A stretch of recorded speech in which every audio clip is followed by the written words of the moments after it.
ایک دفعہ کا ذکر ہے، ایک چھوٹے سے گاؤں میں ایک پراسرار جنگل تھا۔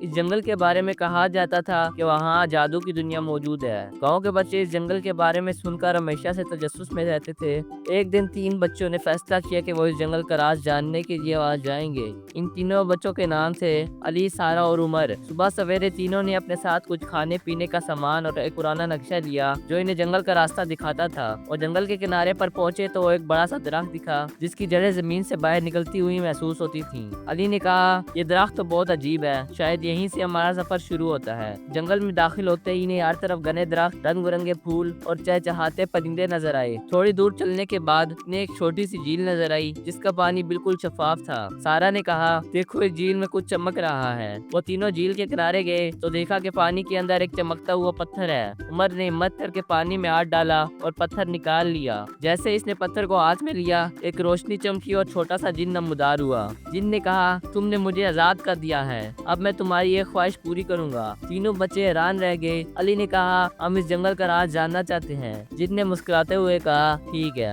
لیکن اس کے لیے تمہیں 3 آزمائشوں سے گزرنا پڑے گا۔ پہلی آزمائش میں انہیں ایک بڑے سے غار میں جانا تھا جہاں ایک راکشس رہتا تھا۔ راکشس نے کہا، اگر تم میری پہلی حل کر دو گے تو میں تمہیں جانے دوں گا۔ راکشس نے ایک مشکل سوال پوچھا لیکن تینوں بچوں نے مل کر اس کا جواب دے دیا۔ راکشس خوش ہو گیا اور انہیں جانے دیا۔ دوسری آزمائش میں انہیں ایک پل پر سے گزرنا تھا جو ایک بڑے دریا پر بنا ہوا تھا، لیکن پل ٹوٹا ہوا تھا۔ سارا نے اپنی ذہانت سے پتہ لگایا کہ دریا کے کنارے پر کچھ لکڑیاں پڑی ہیں۔ انہوں نے مل کر ایک چھوٹا سا پل بنایا اور دریا پار کر دیا۔ تیسری آزمائش میں انہیں ایک بڑے سے درخت کے نیچے ایک خزانے کا صندوق ڈھونڈنا تھا، لیکن صندوق کو کھولنے کے لیے انہیں 3 چابیاں تلاش کرنی تھی۔ تینوں بچوں نے مل کر جنگل کے مختلف حصوں میں چابیاں ڈھونڈی اور آخرکار صندوق کو کھول لیا۔ صندوق میں ایک جادوئی نقشہ تھا جو انہیں جنگل کے سب سے بڑے راز تک لے گیا۔ جن دوبارہ نمودار ہوا اور کہا، تم نے تینوں آزمائشیں پوری کر لی ہیں، اب میں تمہیں جنگل کا سب سے بڑا راز بتاؤں گا۔ جن نے انہیں بتایا کہ یہ جنگل دراصل ایک جادوئی دنیا کا دروازہ ہے جہاں ہر وہ شخص جا سکتا ہے جو بہادر اور ذہین ہو۔ تینوں بچے خوش ہو گئے اور جن سے وعدہ کیا کہ وہ اس راز کو کبھی کسی کو نہیں بتائیں گے۔ اس کے بعد وہ تینوں گاؤں واپس آ گئے، لیکن ان کے دل میں ہمیشہ کے لیے ایک یادگار مہم جوئی کا تجربہ محفوظ ہو گیا۔